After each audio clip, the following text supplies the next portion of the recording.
Hello everybody, and just here and welcome back to Spice and Wolf episode 13, in which we will see a side story.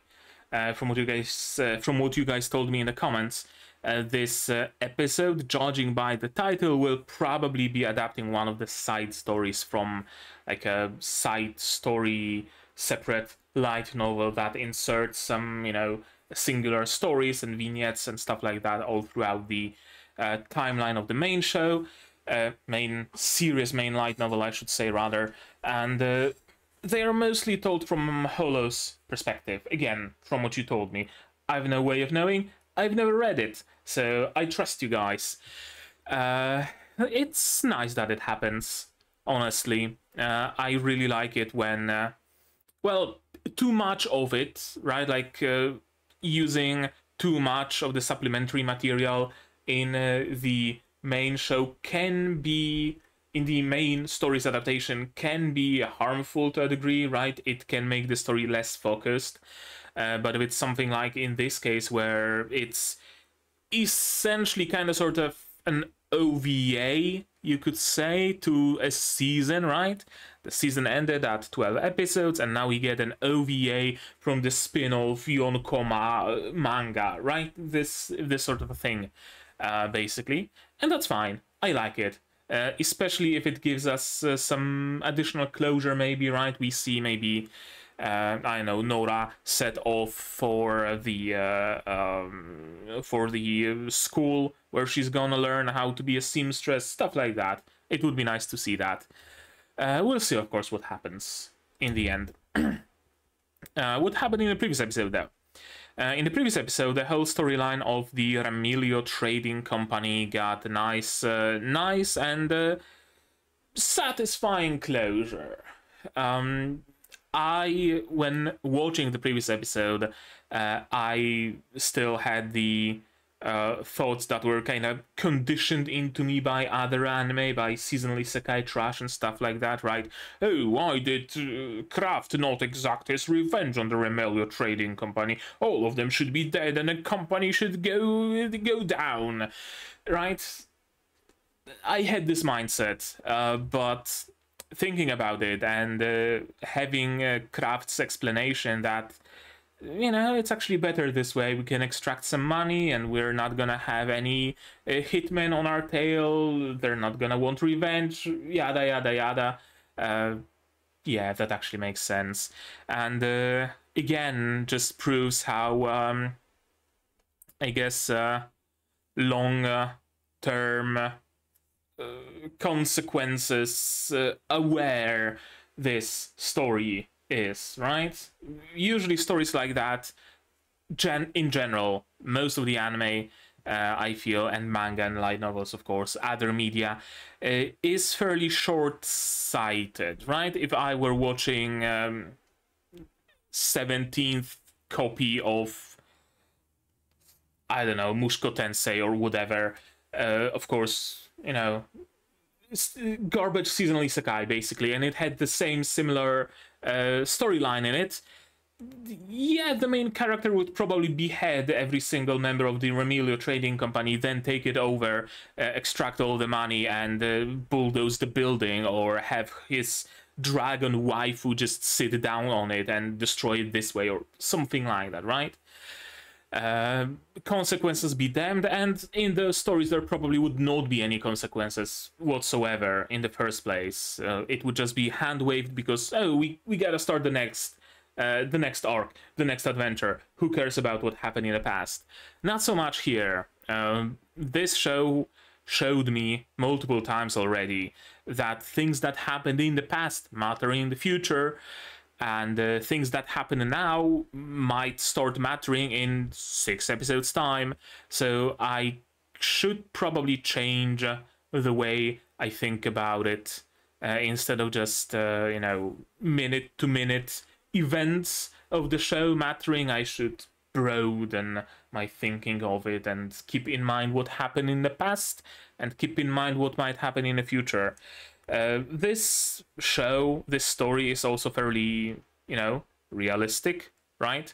In the way where destroying that trading company would not just make it disappear off the face of the earth.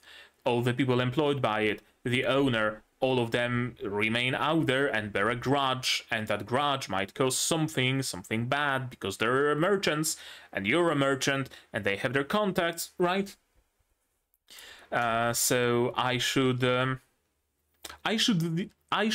the opposite of suspension of disbelief, essentially, which sounds kind of paradoxical, but it is, I guess, what it is. Regardless, I probably talked a little bit too long about it. What exactly happened in the previous episode? Well, we got Holo saving Kraft, or, well, Kraft running towards Holo, Holo finding him. She had to shed some of her dignity, but that allowed her to, for a combatless and bloodless resolution of that conflict, right? She had to admit her fault, maybe grovel a little bit before the young wolf, and then be excused, essentially. And now they met up, and decision. Do we go after the Remelio people? Do we go straight to the city? What do we do? Of course we go save Nora. That's what matters. That's what matters the most. Not only does she have the gold with her sheep. Actually, no, I don't think the sheep were fed gold yet. Yeah, but we go save Nora. After all, no matter what, regardless of anything, because Lawrence is a good guy. Simple enough, right? Simple as. And even manages to convince Holo, who doesn't particularly like shepherds, as we already know, to help him in that. And we go after Remelio after, but in a very different way. So, of course, we get a very cool scene of Kraft riding Holo. I really thought there's going to be some more ceremony around it, right? Holo being, you're the first one I allow to ride on my back. I usually don't do that, yada, stuff like that. Again, something I just kind of conditioned to believe by other anime. But no, none of that. The time is of the essence, so we have no time to banter about it. You just get on my back and we go. And they go indeed. And Holo throws some of the merchants around. First she makes a promise to Kraft that she will try her best to not kill all those people. They were thrown plenty far though, so they might as well be dead, maybe. I don't know, maybe just a broken leg. We'll see. We probably won't, but I like saying that, I guess. And then she brings Marten. Marten? No, maybe. I don't know. The goon who was buying gold. And the jig is up. Turns out that the gold is not worth as much as they thought it is, because the Remelio Trading Company did not have enough money to actually buy enough gold. They have enough money to buy a little gold. And the goon filled the pouch with stones and sprinkled some gold on top. It was not enough gold to pay off, to both pay off Lawrence's debt and save the Remelio Trading Company, so they probably wanted to get rid of him from the very beginning. It was not a spur-of-the-moment decision. No, it was planned. It was planned from the very get-go. So, yeah, Remelio are not good people, essentially. They decide to proceed with the plan without the involvement of Remelio, in the smuggling at least. They managed to smuggle the gold in, thanks to Nora, who is led to believe that there is much more gold there than there really is, for... I mean, I know for what reason, so that she doesn't have to worry about that, and Kraft is still able to procure more gold than... more money than the gold was actually worth in the end. They get into the city, and Kraft does his thing with the Remelio.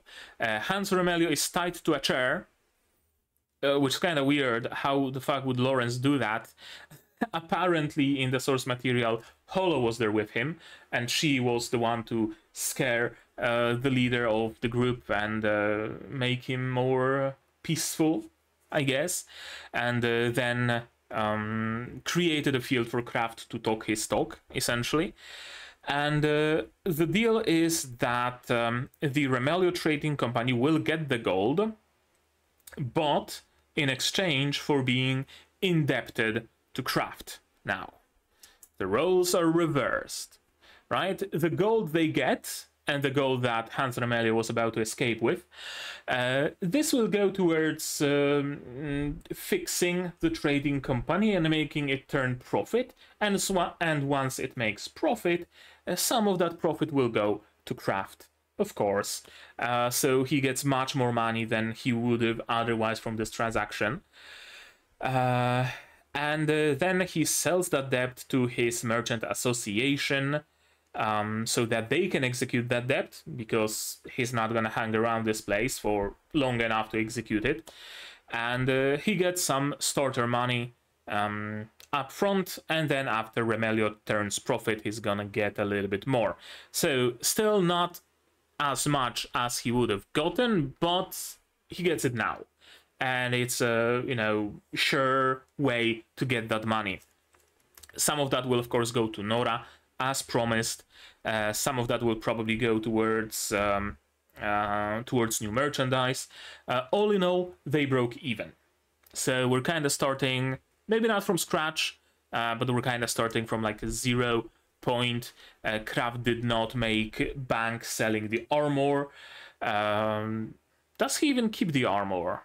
That's a good question, actually. Or was it like taken in lieu of the debt?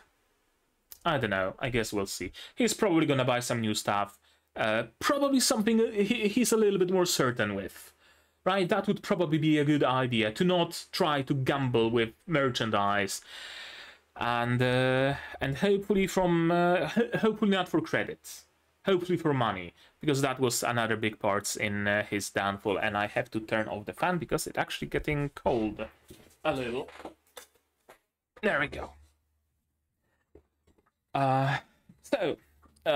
In today's episode, I expect us to talk to Nora a little bit, share some nice dinner, get her some money, figure out where she's gonna go, maybe see her off, maybe travel for a little bit with her.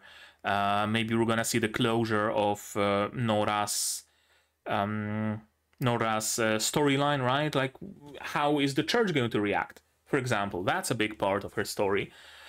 So I wonder what's gonna happen there. And maybe we're gonna do some buying of new merchandise. We'll see. We'll see. Okay, that's been 13 minutes of me talking a lot. I got some new meds. Maybe that's what's doing it.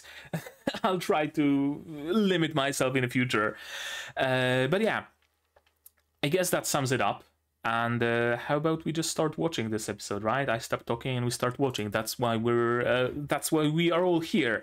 To do that, you will need your subs, of course, to follow along with me. I'm gonna need my sound to hear what's going on in the show, and I'm gonna have to ask you for support the channel. If you want monetarily on Patreon, YouTube down below, or not, share my content, spread the word, cost and everything helps a lot. On Patreon, Wash Yasumi episode 2 should already be up. And with that, we can start watching episode 13 of Spice and Wolf in 3, 2, 1, go.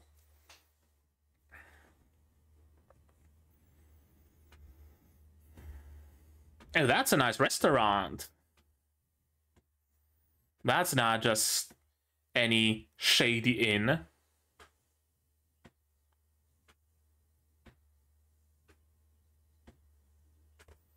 Taylor, not seamstress, Taylor.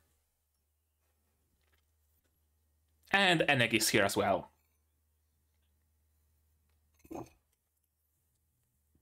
Kanpai.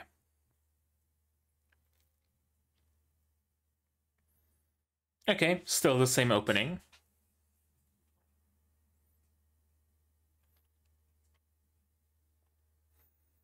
Also, by the way, this Saturday, I think, probably this Saturday, I'm gonna be streaming my look at the next season of the animes. So you might want to check it out. The waiting room for the stream might already be up or will be up shortly. And we're gonna take a look at what the next season brings.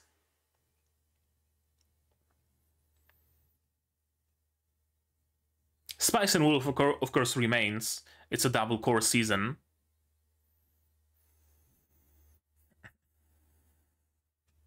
I know that whatever is the title, that looks interesting. So I'm probably going to be watching that. Other than that, I know that there is some story about my wife turned into a grade schooler or something like that. And I know that Shy Season 2 is coming out. Besides that, I don't really know what's coming out this season. We'll see. It's gonna be interesting going into it blind.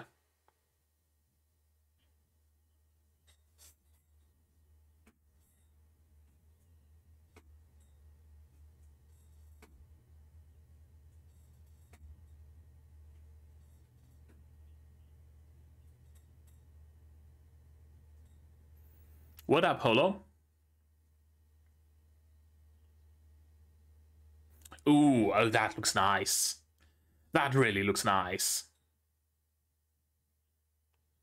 Wrong order, my dude.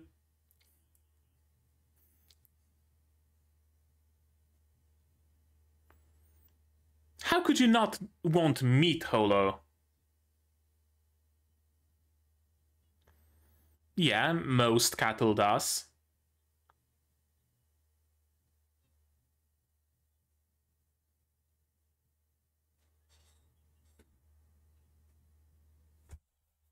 That's a great topic at the dinner table. Methods of torture. Sure.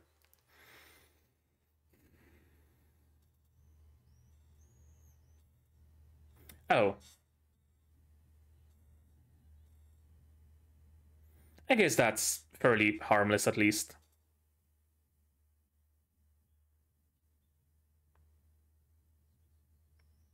What up, Holo?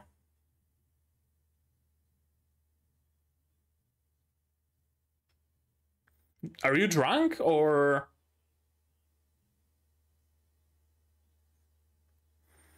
Yeah, they lick your sweat. Or, sure, salt from cured meat.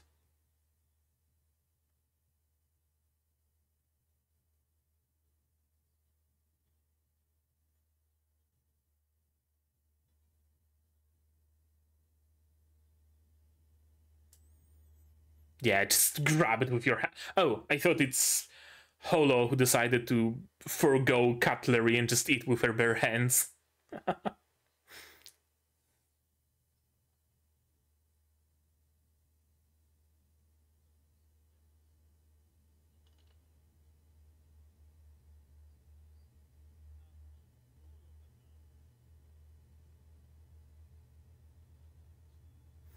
Oh? Drunk or otherwise not feeling well?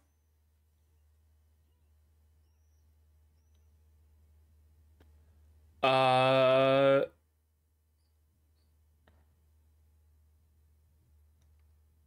What's going on?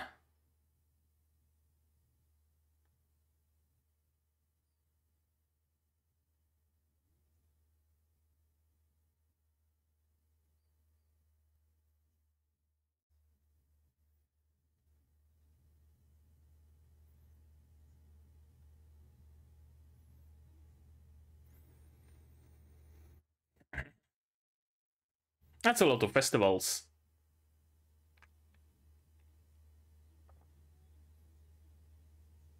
What, you just got overwhelmed? That's why you fainted?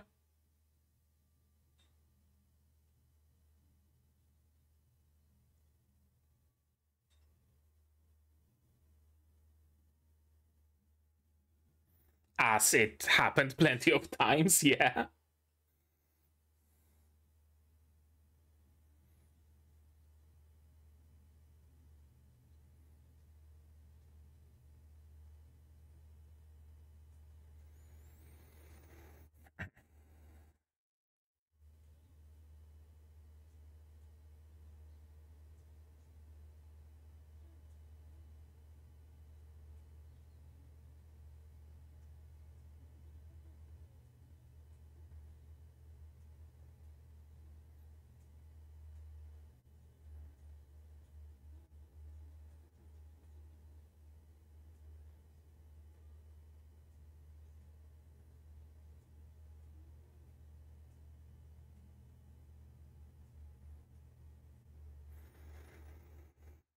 Is it because she ate some of the grain?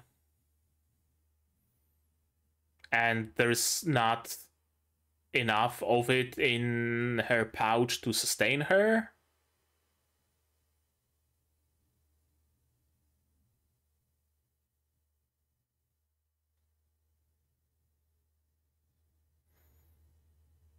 Or did she legitimately just get drunk?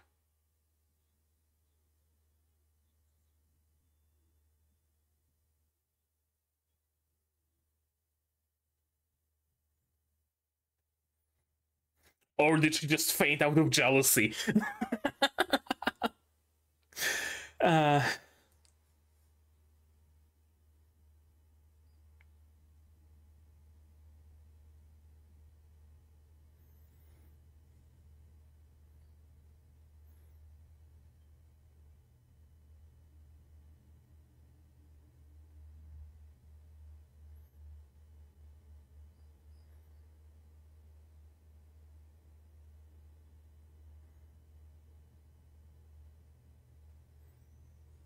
what up?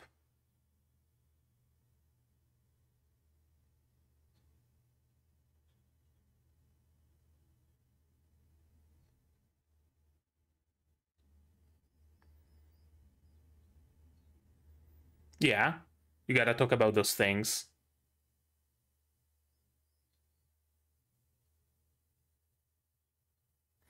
What is it, though?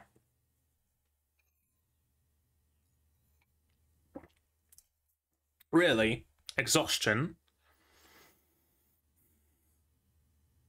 Can you even be exhausted? Right, dogs can't eat onions.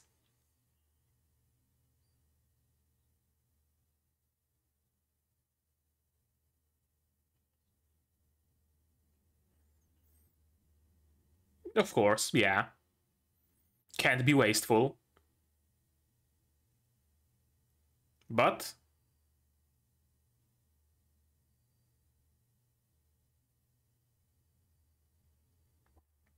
oh, so just human sickness.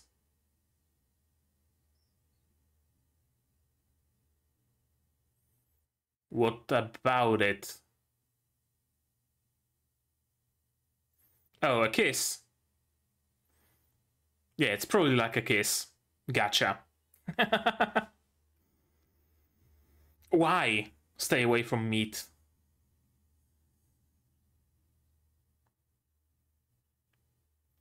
Honeyed peaches. You promised.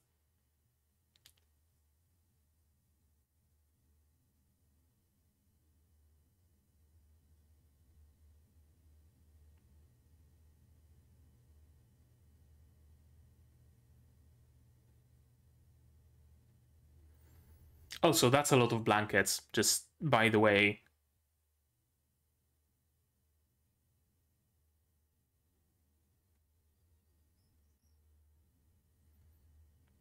Yeah, he just went out to bring some food. Look at this tail wag. I mean, no, she legitimately cannot sit up under this layer of blanket.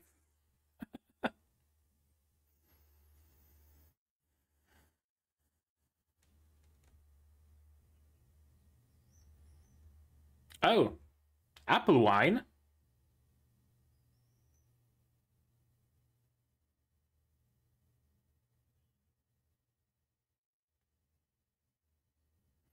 Yeah, the bed is drenched.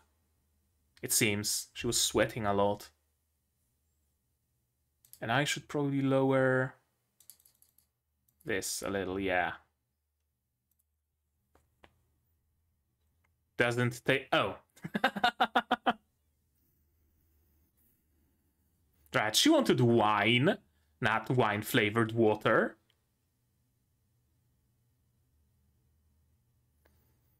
Is it like a common remedy for fever? I guess.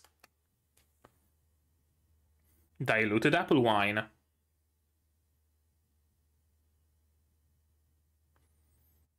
Ah, yes, miasma. Right, you gotta balance the humors, right? Yeah, 4 temperaments, exactly. Bile, blood, and like 2 others that I can't remember. Yes.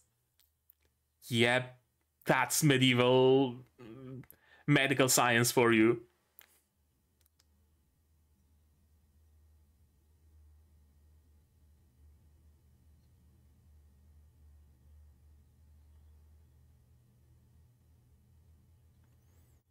Right, and you need cold and moist.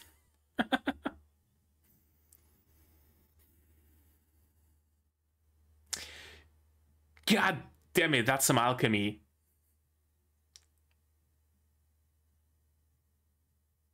I actually love it though.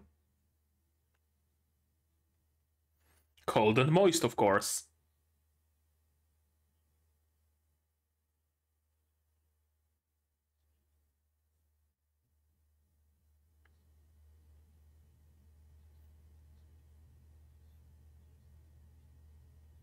Right.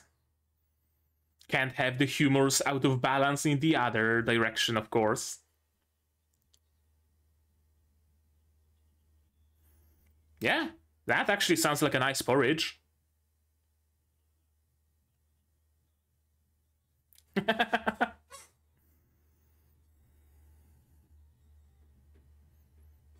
Sheep's milk? Hey. Apples? Sign me up. No, look, she's on the verge of fainting. Ah. She would make for a great actress.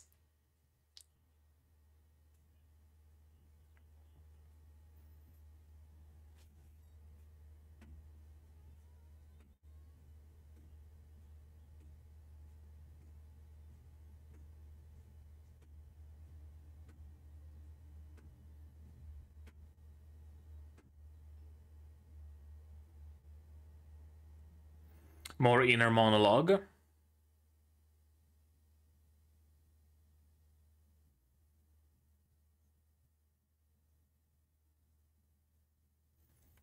Why?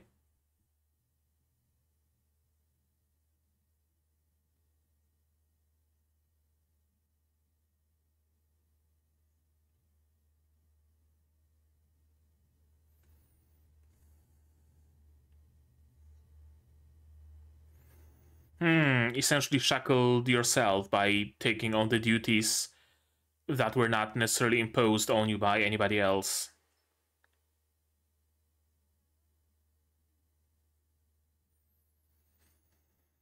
Mm-hmm.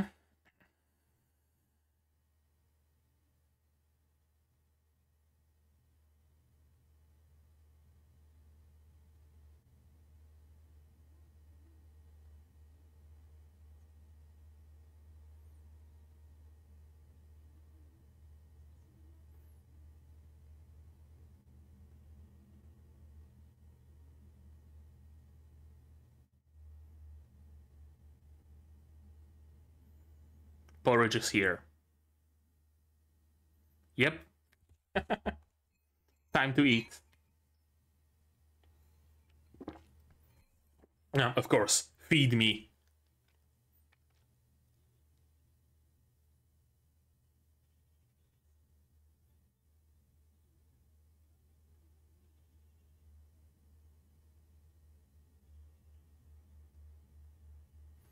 Is Yoitz like her people? What her people are known as?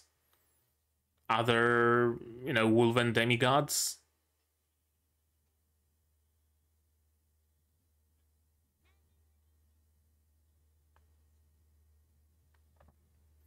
Yes. Yes, she is. She's Wolven royalty.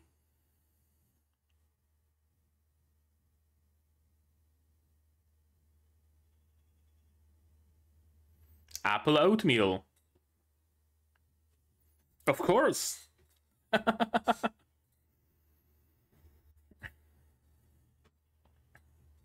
Oh, I could go for some oatmeal.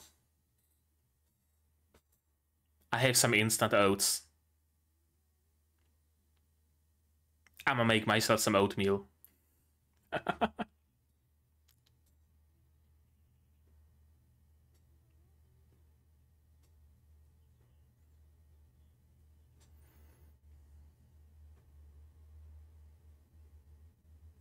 Entire fucking pot.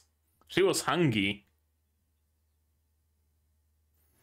I mean, we're talking about apples, so she has a second stomach for apples.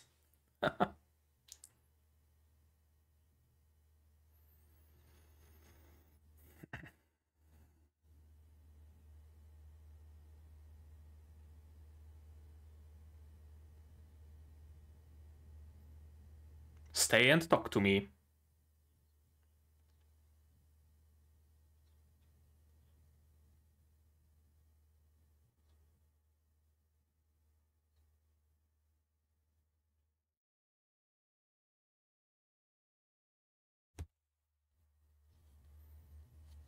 Sheep?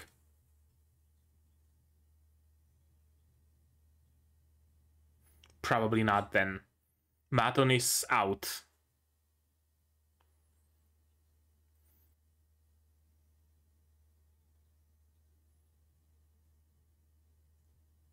Okay. That's doable.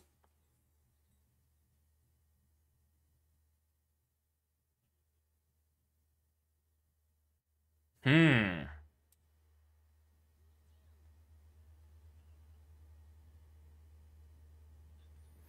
Ah, now that changes things. You're not gonna talk to that woman.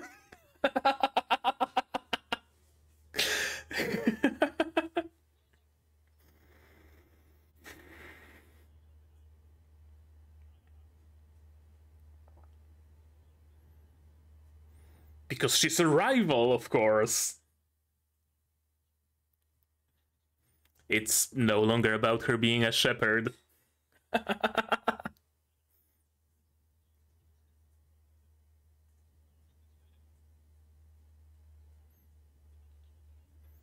Ooh. Wrong choice of words.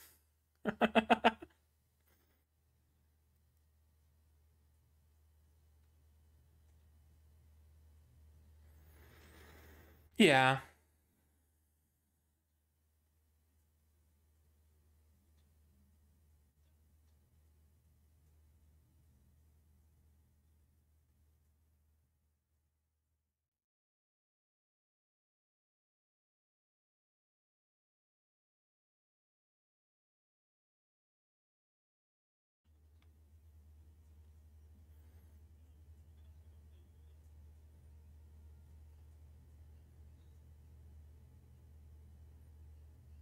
Another monologue?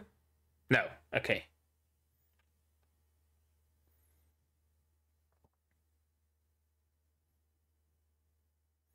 I was about to ask whether she always had such a big ass, but it's her tail. Porridge? Oh.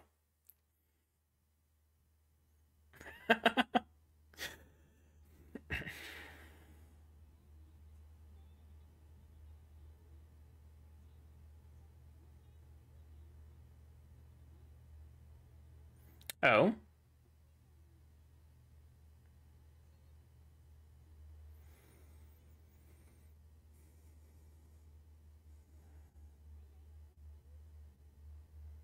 Hmm.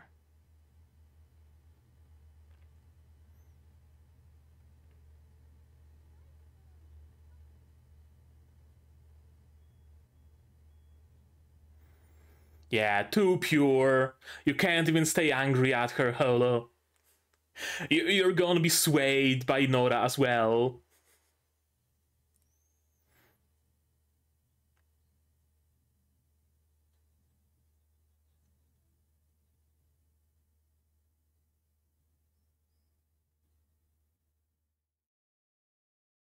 Huh? I'm out of the loop as well. But I'm glad they, they're fine with each other now.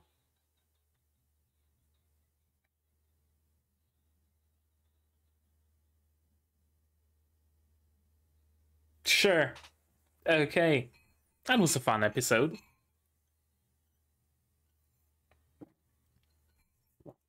Nothing of particular import happened, but not every episode needs to be important for the story, does it? We got a couple of interesting bits and pieces of info, though. Like about Holo's thoughts and Holo's people. Apparently, they have a full proper name. Is that the name for her species, for her tribe? I don't know.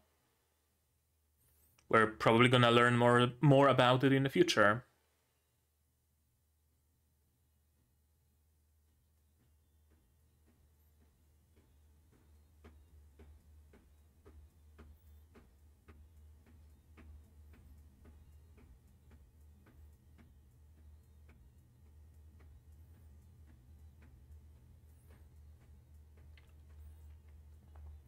I'm wondering if Nora is maybe going to join us for a moment.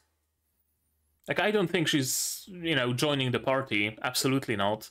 But I wonder if she's going to travel with us for a while to, like, the nearest city, for example.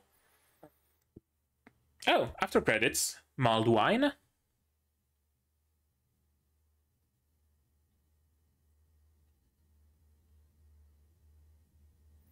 That's Holo. And whom? A white-haired wolf.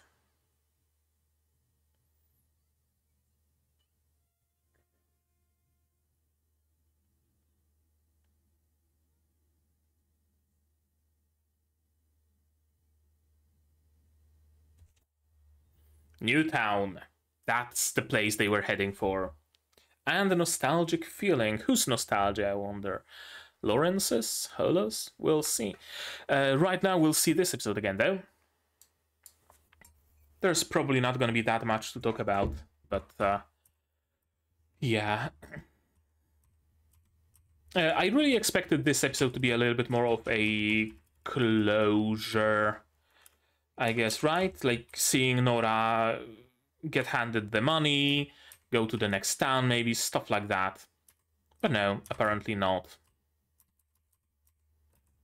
What are we having? Sausages, roasted carrots, some sort of a stew, some sort of a meat pie, apples, of course, bread, I think it's cheese up there, and at the bottom, beetroot, maybe? Or some sort of a fruit, I don't know. Yeah, Holo not feeling well.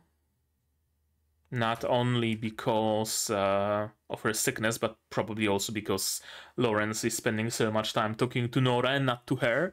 That's a nice roast with some... That's not garlic, those are like shallots or something, and some rosemary. And in the whole, I'm guessing salt. I guess this was roasted without salt, and you can just salt it to taste. Eaten as a sandwich, interestingly. Not as a dinner sort of a meat where you would, cut it up and eat it separately. Holo refusing meat. Now that should have prompted Kraft to already be suspicious about her state. They really love salty things. Yes, they do. Cattle, and not just cattle. Most like cervids and other animals adjacent to that like salty things. When I lived out of the city, in the forest nearby, they would have not just feeders for the local like deer and stuff, those like crisscrossed things with straw and shit. They would also have poles with like a wooden poles with like a receptacle thing up top with a large, like couple of fist-sized salt crystal. When it would rain, the salt would drip down the wooden pole, and the animals would lick it. Even forest animals need salt in their diet. Even, cattle also need salt in their diet. That's why they're licking salty things. Amazing topic to pick up at a dinner table. Fucking torture. Torture methods. Hey, have you heard about quartering and drawing by horses? What if you were to use sheep lured by some salt? Sheep licking prisoners' feet. I have a vague recollection of it being like an actual thing. Yeah, Holo really not feeling well. Anak is obedient, of course. What's the matter? Yeah, it's not drunkenness, it's exhaustion, apparently. I wonder how much of it is like... it's like actual exhaustion. How much of it is, for the lack of a better word, magical quote-unquote exhaustion, right? Like, Holo spent plenty of time in her Wolven form, and she's trained herself plenty in her Wolven form, so I wonder how much that had an effect on her. I don't know. I really didn't think she would even, get sick or get exhausted, but apparently she's closer to humans than to magical creatures. Lived alone in those fields, peaceful days, much less tomorrow of the day after that, yeah. Concept of time only during festival days. Only when something happens are you reminded of the concept of time. Indeed. Indeed. I can kind of sort of relate, honestly, like, for the longest time, and even up to this day, honestly, some days just kind of blur together, and only those big events are the things that kind of make you realize what time it is, right? Like, oh, holy shit, it's already Christmas. Fuck, another year has passed. When did that happen? The year was a blur, especially during the COVID quarantines. That was something like, holy shit, when did those 2 years go? I've no clue. They just get erased. And only those like Christmas and Easter and the New Year's and things like that, summer, would remind me of the passage of time. And the same for Holo. A lot of festivals though. Every single day is kind of the same, kind of a blur, but not when she's traveling with Lawrence. There's plenty of things to do, plenty of things to talk about, plenty of excitement. Right? In the morning, you might be in one city. In the evening, you would be in the other. Right? In the morning, you'll be arguing, and in the evening, you'll make up. In one evening, you will be completely devoid of any money and bankrupt, and in next morning, you're rich. Right? Plenty of excitement, plenty of difference in the days, which I had a theory that the thing that allows us to kind of anchor ourselves in time and realize the time is memories, right? Like, if I can recall what exactly I was doing 1 week ago, then I know that a week has passed since then, right? But if I have no idea what I did 1 week ago, then there's no like anchor point in my mind in that time. So, right?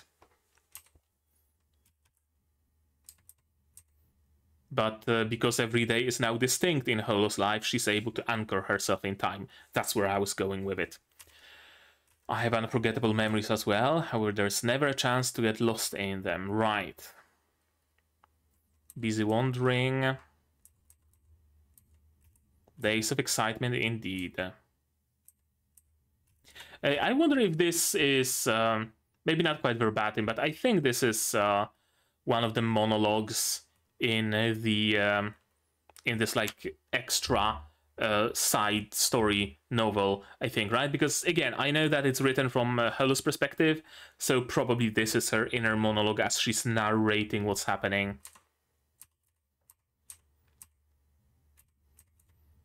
Yep, he did carry you here.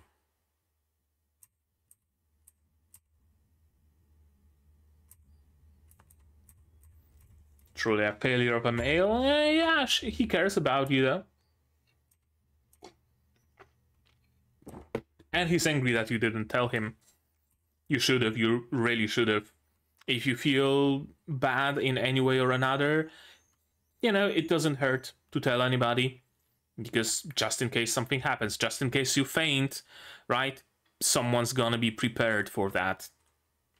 I remember once at school, it was during math class in can't remember how old I was, but it was like one of the primary schools, and I didn't feel well, and I was called to the board to solve some equation. I stood up, stood by the board, started solving it, and just fucking fainted. Right? Instead of saying, no, professor, I don't feel good, could someone else do that? I would like to go to the like nurse's office or something. Didn't do that. I just fainted as I stood. Yeah, tell people if you're feeling bad in one way or another. Eating onion, yeah, she's not a dog.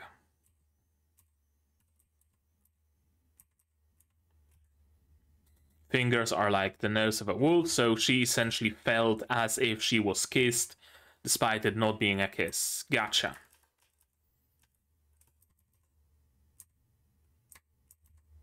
So it's essentially equivalent of the anime trope of checking someone's fever with your own forehead, right? And the other person gets flustered and embarrassed, but with a hand. Understandable.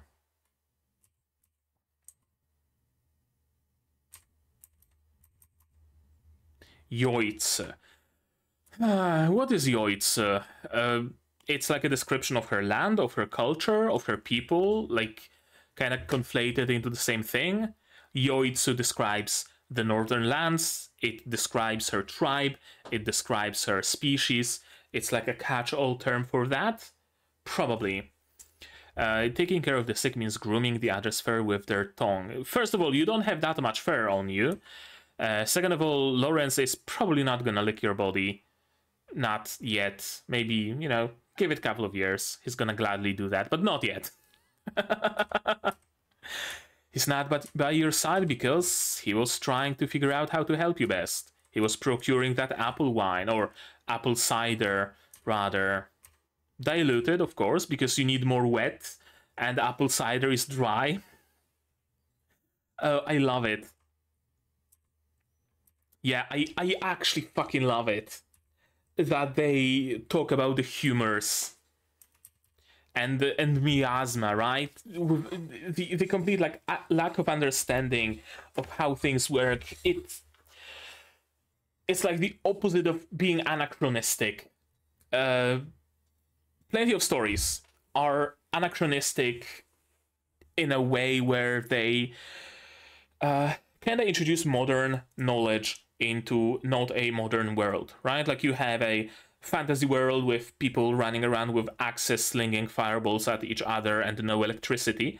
Yet people know perfectly well that, oh, yeah, this sickness should be healed by this tincture because you have, I don't know, some germs attacked you or you get food poisoning or whatever. No, people had no clue about that in like medieval times that this show is depicting. They were thinking of humors, right? You have too much blood in your body, so you have a headache and a fever, so we can put some leeches on your forearm. They're gonna suck out the excess of blood and you're gonna feel better, right? Why are you, I don't know, why are you feeling nauseous? Well, clearly it's because too much bile in your body, and we have this bile reduction mercury pill that you can swallow, and that's gonna help with your bile production, because mercury is cold and it's also a metal, and mercury is in fucking Gatorade on the sky right now, so it's gonna help you very much. That was the sort of thinking. People were trying to make sense out of what's happening, and hence the whole four humors. And it kind of makes sense as we see later, but they didn't know actually fully what's the deal. Right? Like, Yeah, 4 temperaments, 4 humors, whatever you want to call it. Warm, cold, dry, and moist. Indeed. And foods are also separated in that. Cold foods, hot foods. And again, I don't want to say by accident, because it's not an accident. It's careful observation, despite what you might think. It actually makes sense. If you're on a fever, right, you should not eat heavy foods, because digestion uses a lot of energy and your body needs that energy to recuperate, to run your immune system in overdrive to get rid of any bug that might have caught you, right? So you need the cold foods that just happen to be easily digestible. And you're also, you're very hot. And hot means dry. What's the counter to dry? Well, moist. So you need a lot of moisture. Not because you're being dehydrated, right? Not because fever dehydrates you. No, because you're currently hot and dry. So we need to counter that with wet and cold. You know, you might think that it makes sense only by accident, but I assure you, it's not an accident. It's simply the knowledge that people had without the knowledge that we have now. Yeah, fresh apples are categorized as dry food. They have this like layer of cellulose skin on them, which is not easily digestible, right? Sick people are often dry, so they need to keep moist. That's why I drink.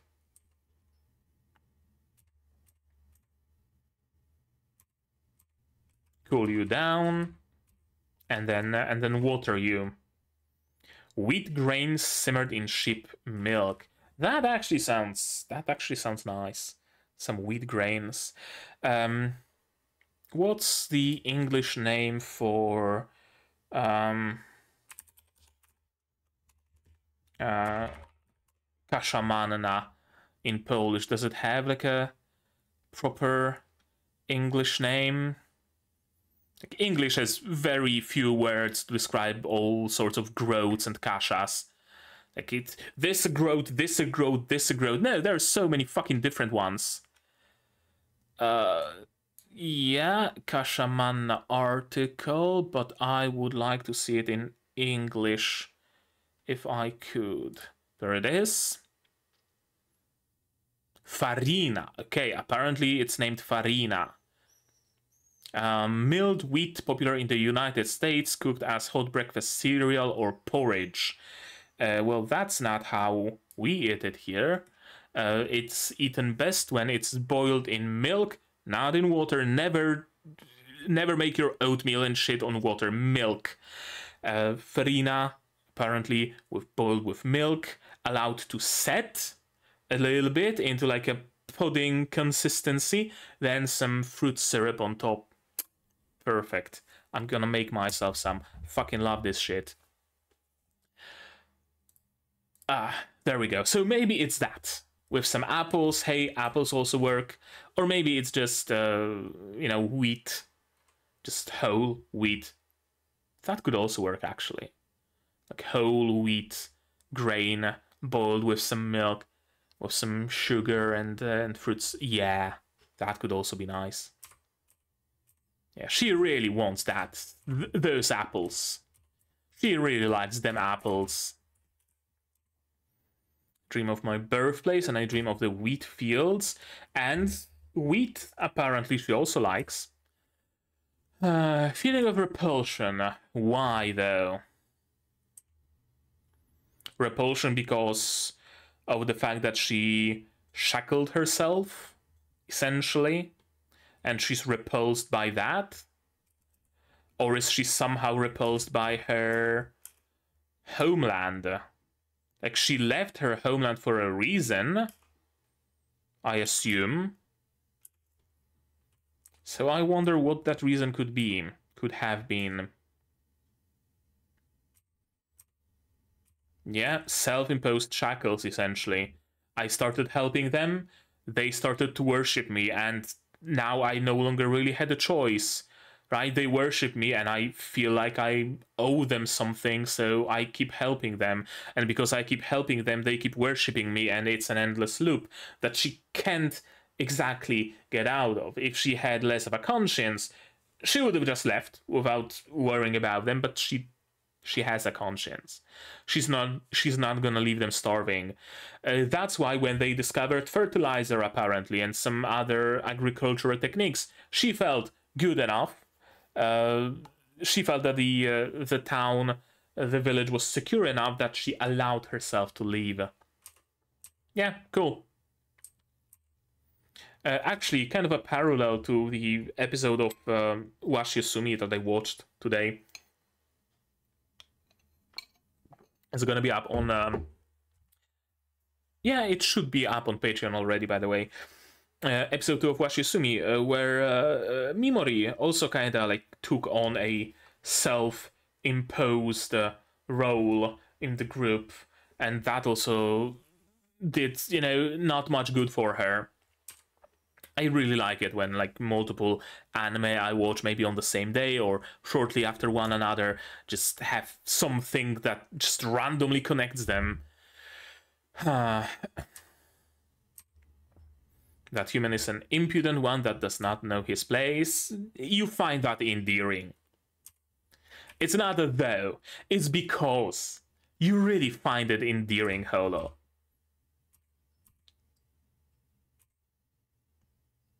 As long as the traditions of Yoitsu are acceptable. What do you mean by that?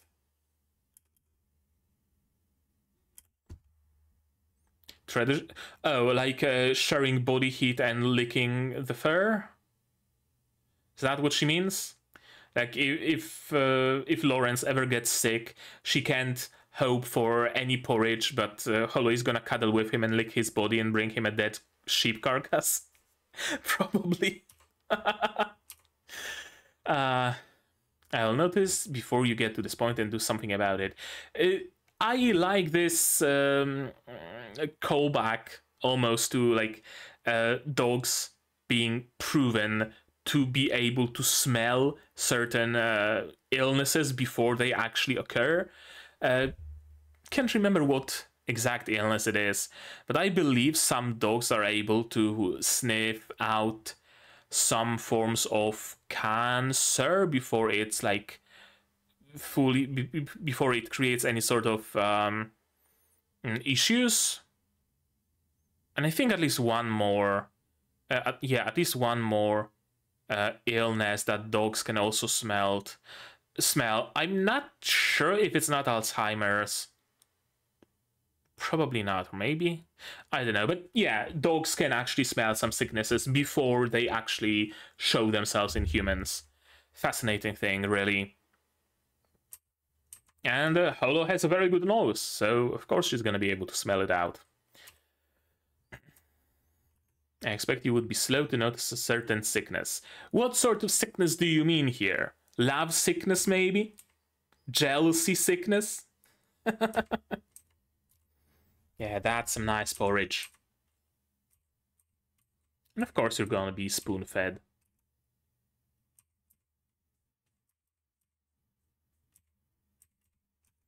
There is no rush. Yeah, we have the money. We have our foreseeable future secured. We don't need to rush. We don't need to, be hasty anywhere. This goddamn tsundere. Not gonna say it outright. Stay here, talk to me. Now, oh, the inn is too quiet.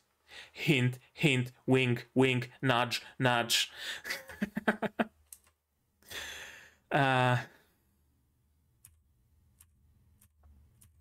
She would like to eat the same thing, but that involves sheep's milk, and the best way to get fresh sheep's milk is, of course, Nora. So no, I don't want to eat that anymore, if it means you're gonna have to meet that other woman. Spend the money on the market, don't go meet with Nora. She's so incredibly jealous. Yeah, it really goes beyond the, shepherd and wolf relationship. I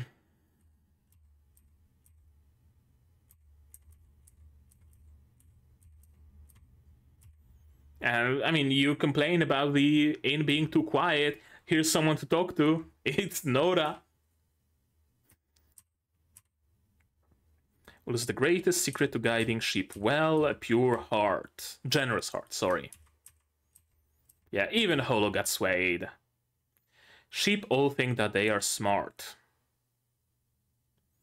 Is this like a callback to when she was talking to Nora about Kraft being a wolf and her being the poor sheep?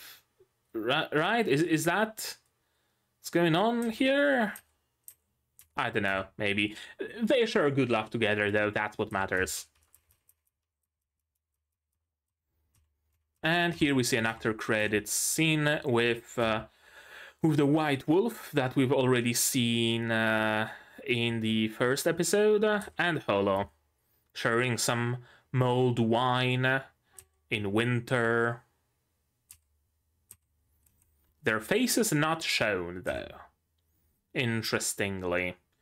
As the wolf continued her journey home, the place they both headed to next was the new town, and towards the nostalgic feeling as well. That's where they headed.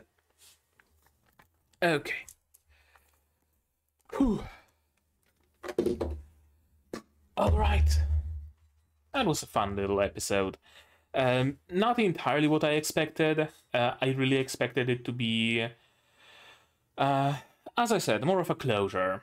Right, we're preparing to set off to the next city, where we're giving Nora's story a closure, her closure with the church, her maybe joining us to go to the next big city, stuff like that is what I expected. But I guess I have to remind myself that this is a side story. So any sort of closure that we should get, any sort of actual thing that matters for the story, would not have happened in this episode anyway, right? It has to happen in like the main timeline essentially for the entirety of the story to make sense in the source material.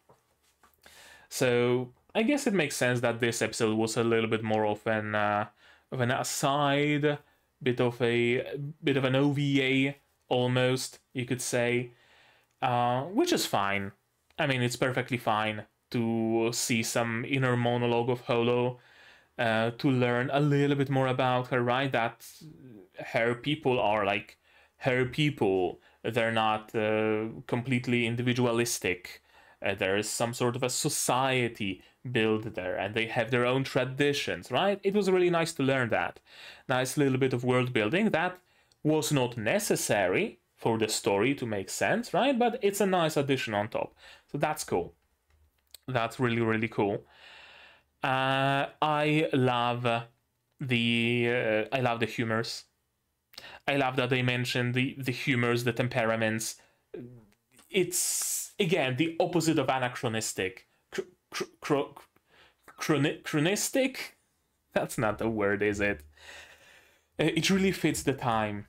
It really shows how conscious the author is of the time this show takes place.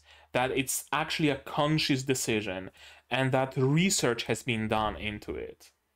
Right? It's not like everyday fantasy show that's set in the medieval times because of course it has to be the medieval times. When else is a fantasy story gonna take place? Fucking ancient summer? No, it's gotta be medieval Europe, of course, without actually understanding the intricacies of that time, without actually using the intricacies of that time.